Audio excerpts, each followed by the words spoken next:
Where are the Guptas? While we are at that laughter. Why Israel? One of the guests yesterday in this debate raised to say, we skipped all these countries that where there are wars and people are being killed all over the continent, and you go straight to Israel. Why Israel? If you can just address that to me. Secondly, why South Africa alone and not a collective effort, like maybe through these non-aligned countries that you're talking about here or African Union? Just put us in a picture. Yeah, no, thank you very much, JJ. First thing is that the International Court of Justice is the highest organ of the UN in dealing and resolving disputes between two member states who are signatories to the convention. So South Africa and Israel are signatories to the Genocide Convention. Yeah. Palestine is not part of the convention. So yeah, we had to intervene because the situation in Palestine is almost alike to the apartheid South Africa. Yeah. There is no one in the globe who has more moral standing than South Africa as a country to stand on this issue. So we were duty bound and had the moral obligation to stand. You will remember that former President Mandela, one of the first international treaties that he participated, the country signed, yeah, is the Genocide Convention, which was signed in 1998. So it's one of the most important imperatives. So when this is happening in Palestine, as you are aware, we've got historical campaigns and so forth. It's the genocide that is happening. It's an urgent situation. So as you raise the issue regarding Ukraine, they are a member state. They did it on their own. They could do it on their own. But Palestine needed someone to help them. And South Africa had that moral responsibility and duty. Hence, yeah, we stood up and sent and took the case. That's saying I'm curious about this one, and I'll come back to this broader question about why you went by yourself. In their arguments, and I don't want to go into long argument about it, they are saying that you jumped the gun in that you could still have had a bilateral conversation with them, and then suddenly you went to the court when they still thought they were going to respond to you to say, let's have a meeting and whatever. Was there something there that that was unclear, or did they distort that fact? Because surely you wouldn't have rushed to court at first instance, isn't it? Yeah, there's always been bilaterals between South Africa and Israel engaging on the matter. And you will remember at the steps of the courts, the DG of International Relations, Mr. Dango, did address that aspect, that he had indeed engagements. And the state of Israel really said there is no genocide happening. There is no way that a state that is involved in what we believe is a plausible possibility of genocide will admit to that indeed it's happening. Yeah. So he has addressed that point, and we believe we do not jump the gun. We followed what we needed to do in terms of the rules of the court. Hence, yeah, the court set up a date, and the court also set the date on an urgent basis, because they also understand that this is an urgent matter and an urgent situation that does need the highest organ of the UN in terms of dispute resolutions in between, yeah, countries who are signatories to this convention. Yeah, I'll come to the advocate just now, but how do you answer people who are saying that this seems hypocritical? And you haven't answered my question about the other parts of the continent where people are dying like flies, right? Sudan being one of them. The former president of Sudan was here.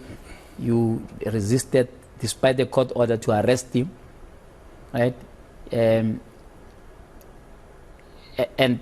you have not intervened in a country here in Swaziland here, Eswatini here, where the king there is on rampage with no democracy, people, human rights activists dying and whatever. How do you answer that? Because it does seem like here was an extraordinary, if you like, intervention that is not, in a sense, common, right? In the continent where these things are happening, with the same vigor of oppression and dictators and you name it. Just put the viewers in a picture on that one. Well, firstly, JJ, the ICJ, it's a court of last resort. You don't start there. Even with Israel, you are aware, we have been campaigning about Palestine. I mean, since I joined SASCO and the Youth League, we have been campaigning about this issue. It's only for the first time now, because of what we believe there is plausible genocide, that we had to go to the ICJ. But you know, in Swaziland, the government of South Africa intervenes from time to time. Even now, we are the mediators in Swaziland. In Mozambique, our soldiers are dying. In Mozambique now, the situation has gone down because of the intervention of the South African Defence Force in the northern and the southern parts of Mozambique, where there were terrorist insurgents. Yeah. There is some peace now and stability because of the South African government. In the DRC, also, our soldiers are dying in the DRC.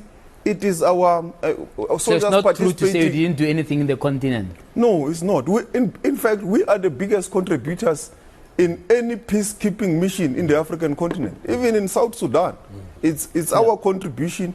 It is also us helping to rebuild the whole state of South Sudan. And so we are the biggest contributor in the continent, without doubt, in terms of this aspect where there is conflict and where there is a need to intervene. And we are also the biggest advocates of the African Court for People's Rights. You will know we have got Advocate Dumisan Sebeza. We nominated him to sit there to help us resolve disputes. But you haven't taken any of these countries where there's a rampage to those courts, to even that African court. Yeah, it's because you don't start with the court. The court is the last resort. And the situation now, as we speak, in Palestine is genocidal in our belief. It is an element of last resort, hence we had to go to the court. But in many parts of the continent, we are intervening, we are doing what we are supposed to do, following all the protocols of the UN. Okay, Advocate, do you agree with that? I mean, is South Africa overreaching by taking this action in particular? And I want to talk about other conflicts in the continent, but let's start with this one of that is fresh in our minds of the ICJ. Evening, JJ. I think what we have done, we have tested the international human rights system. We have tested the international law for 75 years. Actually, when you look at the Geneva laws, they are equal the age of the conflict, actually, from 1948. So when you look, I think for us is that South Africa took two postures. The apartheid South Africa appeared before that court. As earlier you were talking about the League of Nations, what was coming to my mind was the League of what the former president of Zimbabwe, Robert Mugabe, called it the League of European Brotherhood. Yeah. You call it the League of Abomination. Yeah. Now, when you look at the ICJ also, we had to go there during apartheid days, the then apartheid South Africa, to answer the question of Southwest Africa, which is already fighting with Germany. Secondly, the second posture we took is post-1994. Also, as Ronald raised the issue that we are also a signatory. 4 years later, there was Rwanda genocide. And that Rwanda genocide, South Africa also played a key role. Apartheid South Africa played a key role in that genocide. But we also played a role on mediation on the Eastern Congo. So I think that South Africa had a legitimate stance, had an international solidarity. And I think the actions that happened from last year already showed in the UN Security Council, in the UN General Assembly. The only question that I think is key is we have been raising even this issue, Ronald, of the reform of the UN Security Council. I think we have moved on reform even the ICJ. Having the Retladi there also has changed the posture of the court. Having the former DCJ, Dikgangwa Moseneke, has also changed that posture.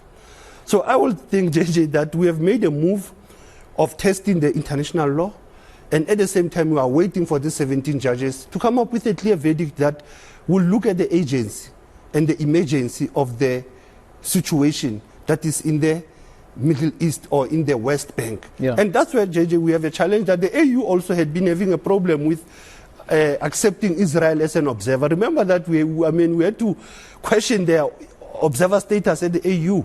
So you could see that the tension of Africa and Middle East has been the issue of denying the people of Palestine the right to self-determination. You don't think it would have carried more weight if AU went to the ICJ, or is because AU is not a party the AU cannot be a party because it's an international regional body, and as Ronald says, the ICJ is a forum for member states that have to resolve disputes. The AU, you will say that it was supportive if you look at member states who were already on our side. And mostly even the former chair of the AU, Comoros, have already supported our case. You look at the Arab states, and that's where you need to understand that the AU also was biased at some point. Hence I was raising the issue of the Israel observer status. It was through Mayor Pando. He had to question, why is Israel part of the AU meetings, which we are busy dealing with peace and security issues, and we know what they are doing. It is the same like Morocco, how South Africa and the AU treats Morocco on the question of Western Sahara. And I think that's how the viewers must understand that our role is also informed by our foreign policy, which it moved from African Renaissance to Ubuntu. So Ubuntu, it means humanity pleads. And we cannot watch and look when people are being maimed and killed. And you look at the numbers that have raised in Gaza. It's the same like the numbers that have raised in Sudan. That, as he have said, we have intervened in Sudan. So let me intervene. After the break, I wanted to talk about what is the role, because these conflicts are not innocent. Correct. Right?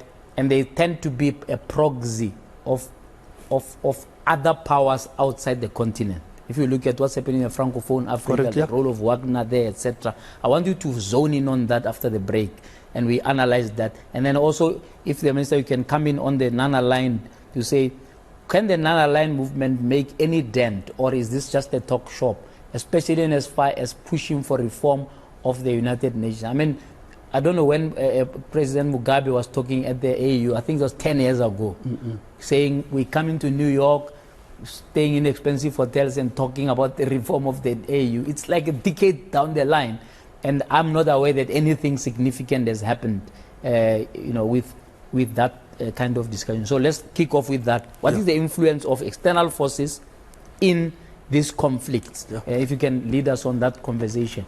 It's Power to Truth. We are here every Monday, Tuesday, and Wednesday at 8 p.m. speaking truth to power and conducting conversations that build. You, of course, can join our conversation on X at JJ Tawani, at ENCA, at Power to Truth. You can tell us your views. We'll take some calls. Maybe you've got some views, and I know a lot of you yesterday wanted to come through. You couldn't. Feel free to call and comment.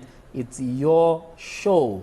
You will put your number on your screen over there if you want to call in and talk to us.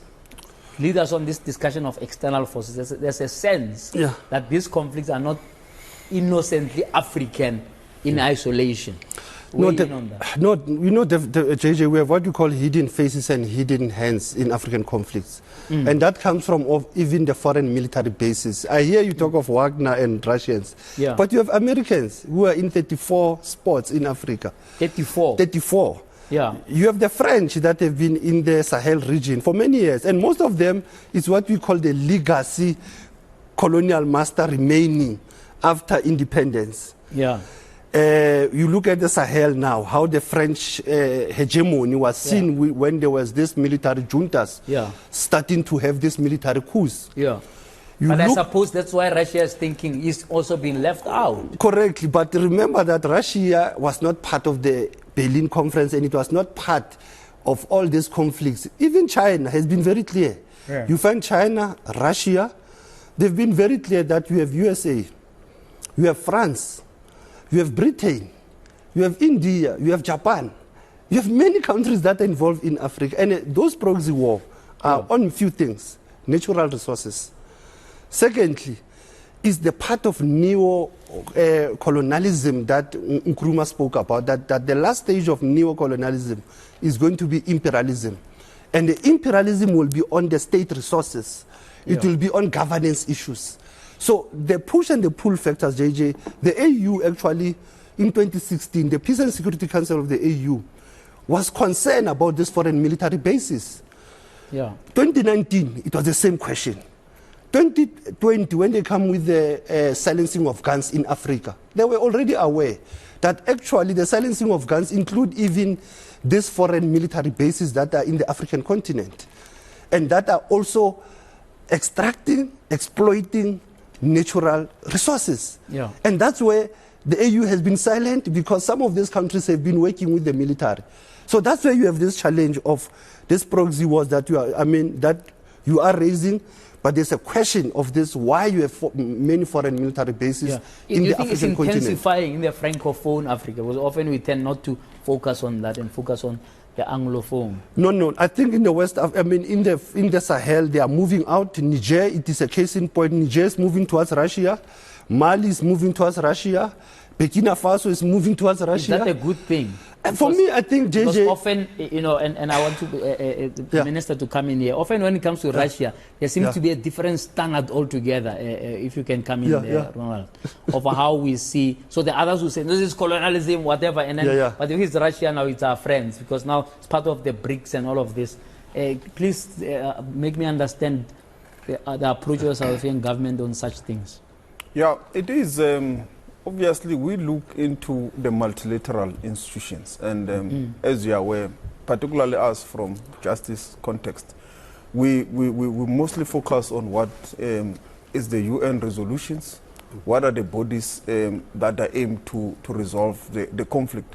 So we may look into the fact that this country is part of BRICS and so forth, but at the end, the UN resolutions, the decisions of our various bodies like the ICJ, as you have said, they guide our jurisprudence and how we move forward from a justice perspective. And that is what we expect, that the international order should be built on a rules-based society. Yeah. And that is what we continue to affirm. That also emanates from our own constitution, that give us a perspective in terms of human dignity, and what he has already said about the principles of Ubuntu, that already comes from case law in our own South African court and jurisprudence, where the case of S versus Makwanyana spoke in detail about that spirit of Ubuntu, and it is now part of our own paper with regards to the national interest. Yeah. In how we look into the world outlook. Yeah. But political loyalties tend to trump that kind of jurisprudence you're talking about, isn't it? Because, I mean, if you just take the example of Sudan, right? Your own courts here said you must arrest the guy, and you said, no, you can't do that, right? Because that was your ally. No, we did not say that.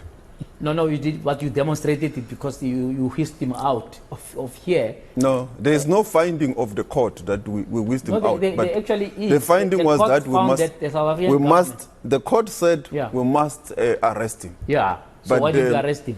At the time when the decision was made, he had already left. Yeah. Yes. So must I believe that was a coincidence? Or he ran away? No, at this stage, there is no finding as to what exactly happened. Now, to be honest with me, he ran away. Let's be honest. The court said there must be some work to check what happened and so forth. So, but there was no South African state that said no. But the fact that you can't answer me directly now, and you are saying the work must still be. This is years ago. It's not since last year. I'm speaking the factual finding of the court. That is what the court said. It said you must find out what happened. So what happened? Yeah, it is still a process of investigation. You see, that's my problem. Okay. So as I'm sitting here, I don't know. JJ, I think I can't answer what I don't know. I think one aspect that Lamula is trying to run away, and he knows it's a national security issue. We can't raise it. I think one of the former ministers raised it. Yeah. There was a threat even against our peacekeeping mission in Sudan. That was in Sudan. So they had to balance. So there was a balance. With Ambassador Nhlapo, we once spoke about that. Sometimes even in these international cases, we don't have legal gurus who understand international law. In some instances, But you remember we said it was an AU soil. It was not our summit. It was the AU summit. Yeah. But I wanted to challenge this international rule-based system. That the international rule-based system, actually, Lamula, it is flawed and fraught. Why I say so? It failed the people of DRC Congo since 1960. In DRC now, you had 6 million people who were killed in 1998. To almost now, you have more numbers. So why is the international rule-based system, we must unmask it and we must reboot it? It's by questioning even this P5. I wanted to go to a question of Russia. Why are we isolating Russia? Yeah. Russia is a member of the UN Security Council is one of the P5 permanent members. Russia is currently the chair of BRICS. And within the BRICS, we have peace and security issues that Russia... that justifies the role that may not even be liked by the Francophone countries. Correct. Of what Russia is playing. No, correct. But Russia, what I've learned from many peacekeepers in Africa is that Russia doesn't become hegemonic when they go into a country to have a military cooperation, to have a military exercise. They will fix your space and they will leave. So are you saying they're a friendly force? Russia, it is a friendly force. And even if you think of the non-alignment movement, you'll understand that most of the global south and Russia and China were very influential. And Russia also understand that its role with liberation movements in Africa was very clear. It is the same like Cuba. When you want to talk about Russia, you'll know that its twin partner will be Cuba, and they are also in conflict with the US, which is one of the P5 members. It's in conflict with France, which is one of the P5 members. So you will understand, like I said earlier, that this neo-colonial project in Africa has a sense of undermining even African democratization process. And that's where we have this space of military coups that are coming under the pretext of regime change. But it is a question of saying, actually, we are tired of the former colonizers that have been there. From taxation, they are even controlling through tired of the former colonizer, Minister, but there seems to be new colonizers now, right? If you look at the role of Russia in the Francophones, and the reason we sort of got distracted on the Sudan one was I wanted to say Russia also had their president being wanted by the same court, right? And some way you found a way for him not to come here in order to avoid the Sudan situation. Would that be right to summarize it like that? Or was it in respect of that court, persuading Russia to respect that court and not defy by just arriving here, knowing that he won't be arrested by his friends? Yeah, obviously, that is a question for DERCO to answer. Ourselves, from the onset, we were very clear that we were aware of our international obligations, because we are signatories of the Rome Statute. We were very clear. The only thing that we mentioned is that it's going to be practically difficult for the country to effect the arrest. I mean, you can imagine when he comes here, coming with these highly powered security forces and so forth. So we said it might be a practical impossibility, but we are aware of our obligations. And we will stand by them, because that is what we're expected to do in terms of our role as the signatories to the Rome Statute. Yeah, but in all practical terms, you wouldn't dare, basically. I mean, let's be honest. You could say it in theory that you got these international obligations, but you wouldn't really attempt to implement them. In other words, if you decided to defy and come to the BRICS, there's nothing you could do. Yeah, obvious. That's why we stated that we are aware of our obligations, and we are also acutely aware that it's going to be a practical, difficult thing for our own South African police in the country, knowing him as a traveler across the globe with the highly powered security forces. So it was indeed going to be a difficult challenge. But as to why he did not come and the reasons, I think that is for DERCO to be able to But you are the same cabinet. Why do you push the ball to DERCO all the time? I'm speaking on what I do and what I said at the time, even to the public, including in Parliament, that indeed we are aware of our obligations, and we have also in our own in government stated that this is our obligation in terms of the Rome statutes. But the other part of diplomacy, obviously, JJ, is DERCO that plays that role, and I will prefer that they be the ones who answer that, because they know what is confidential, what they can say and what they can't say. But on my side, I can say what is on our side, and which is our obligation. If only the minister can be available to talk to us, maybe you can help us to whisper in her ear that it's okay to come here, because you are a repeat guest here. You always live without any bruises. After the break, I always live with bruises. After the break, we ask the minister, where are the Guptas? While we are at that laughter. It's part of truth as we round off that conversation. Mr. Chetty in Centurion, good evening to you. Good evening, sir. How are you doing? I'm all right. How are you? Good, thank you, sir. Go for it. So, Yeah, just a quick one. I thank you for the show. I always enjoy the discussions and the debates. Thank you. But I just want to find out. I watched your show last night, and I see the minister as well, and we hold your esteemed minister. However, I would like your thoughts around, and I know you have covered it in certain aspects, but I'd like to find what you guys have been so vocal about around the Palestinian issue. But there are humanitarian crises in Zimbabwe, in the rest of Africa. I'd like your thoughts. Why haven't you guys been as vocal about that? The Darfur region, the SADC region, so on and so forth, and even the Russian-Ukrainian issue. You guys haven't been as vocal.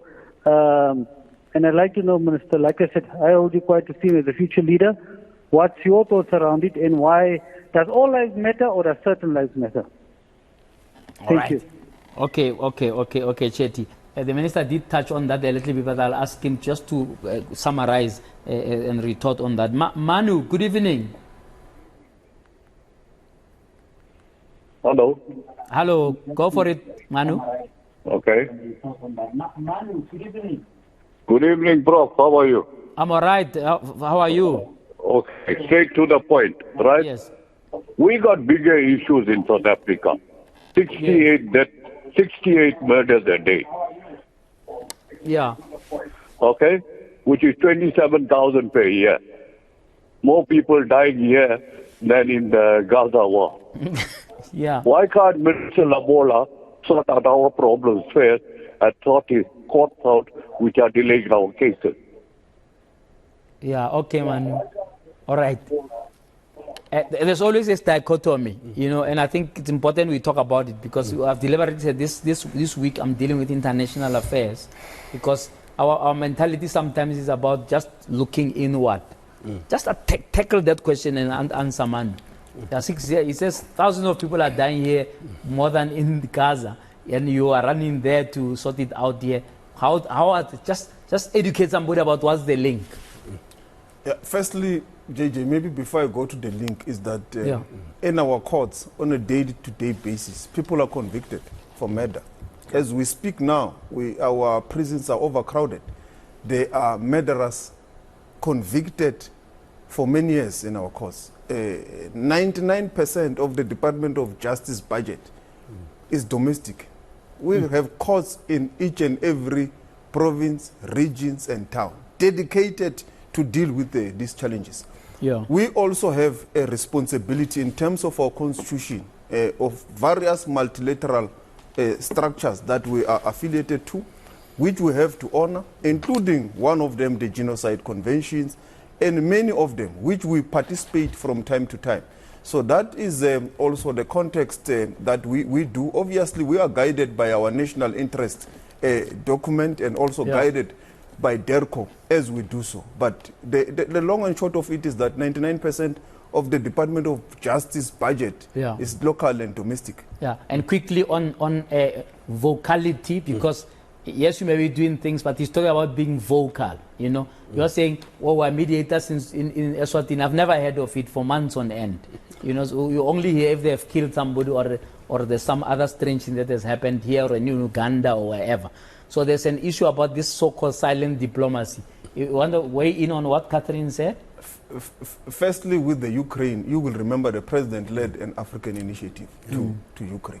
He has been vocal in many platforms. He also met the president of Ukraine. He spoke about the position, and I think the minister also of international relations has been very vocal. Yeah. Swaziland is the same. The president has been vocal about Swaziland. Even when he was the chairperson of SADC, he attended to a lot of engagements. So you don't agree that you have not been vocal? No, he was there, the Minister of International Relations. We also initiated the dialogue there in Swaziland. Yeah. So we do... I'm not sure that people of Swaziland or Eswatini feel that you are intervening enough, but it's for them... Maybe that is a debate for another day, but we do intervene. All right, I think they must call in. Jeff, good evening. Hello. Hello, Jeff. Hi, I'm just trying to follow up on... Yeah, JJ, great show. Thank you.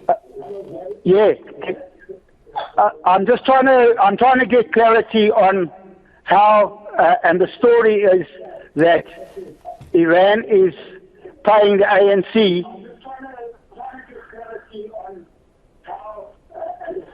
Iran is what? Is funding ANC.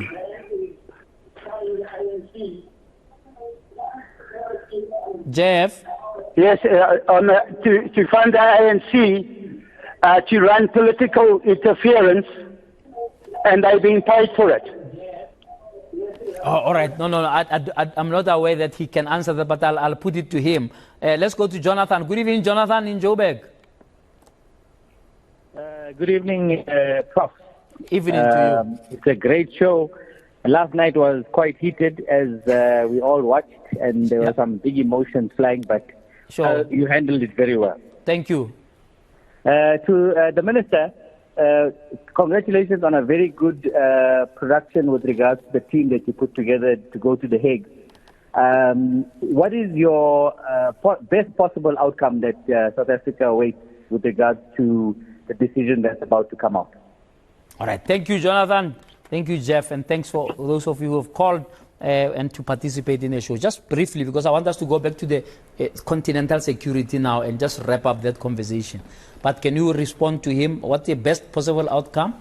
The best possible outcome is that the court issues the injunction for a provisional order to order Israel to cease and desist with the genocidal activity in the Gaza Strip. That is the best possible outcome. But if that is not the outcome of the court, we still believe that we will have put this matter in the international jurisprudence and international law, shifting it for the entire globe to be able to discuss and make a humanitarian intervention in that space. So basically, outcome, or do you agree any outcome will still have put the issue on the agenda? Do you think that putting that issue on the agenda without that particular outcome that stops the war is of any use to the Palestinians? No, definitely, JJ. You see, this motion that we are putting there is that also is to put pressure on the UN Security Council. You know, earlier one of your person from Kampala was talking about UN Security Council being blocked by one of the P5 members, which was Biden, USA. So you will understand that this measure, provincial measure that South Africa is seeking, it is very important because they have to go on genocide definition, they have to go on intentions, they have to go on the claims.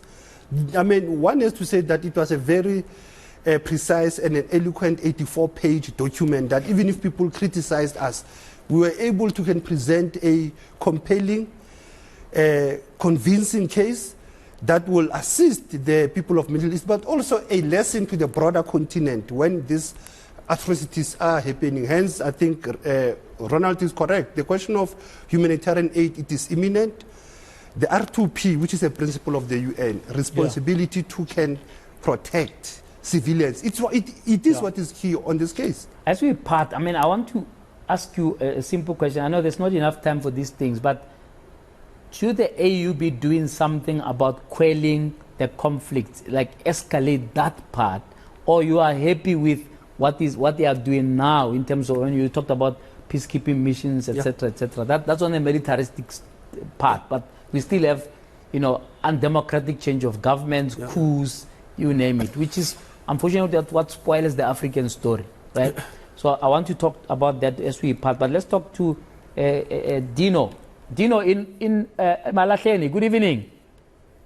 Good evening, Prof. Congratulations on your amazing show that you're hosting.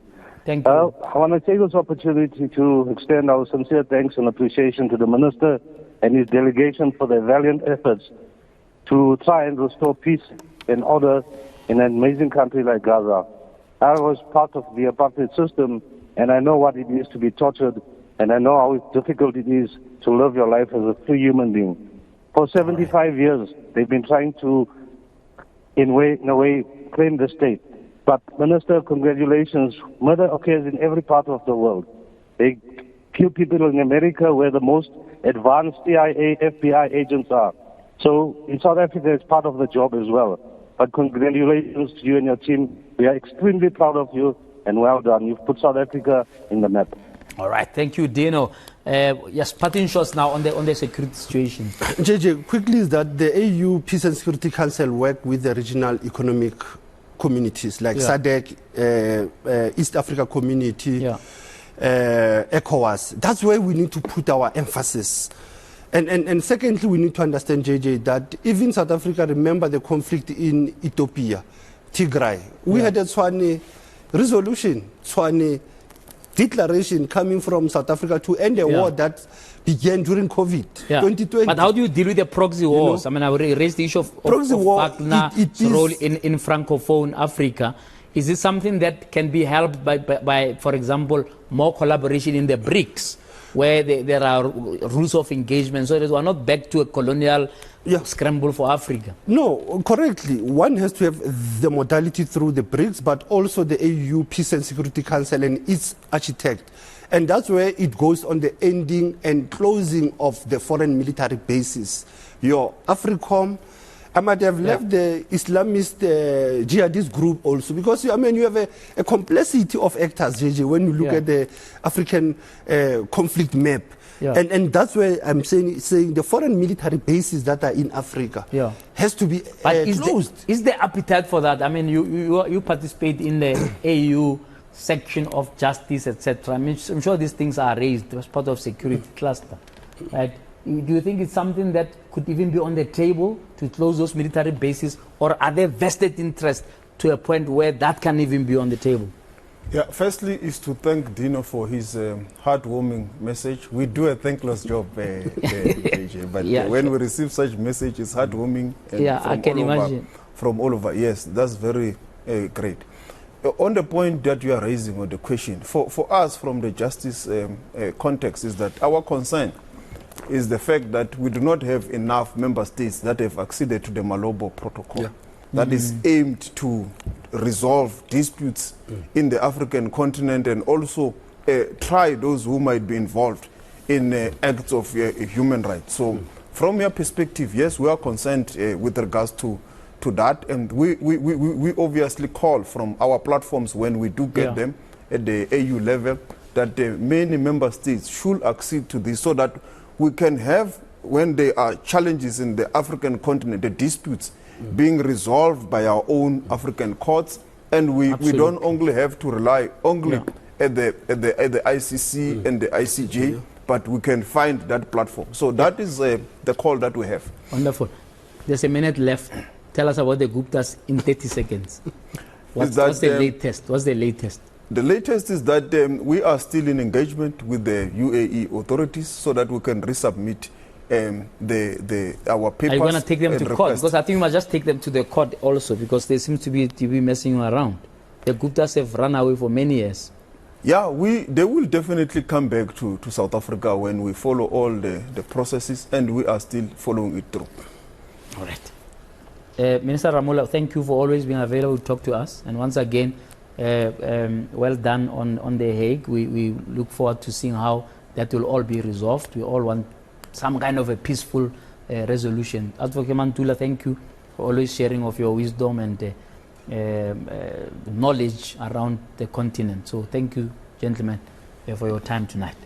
We hope that stimulated you and got you thinking about how our continent is really pushing on issues of peace.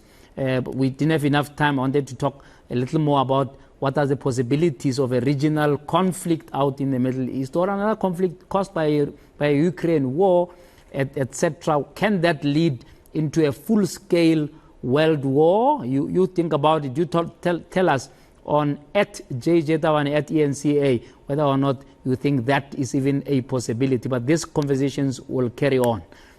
Until we talk frankly again, may God bless you.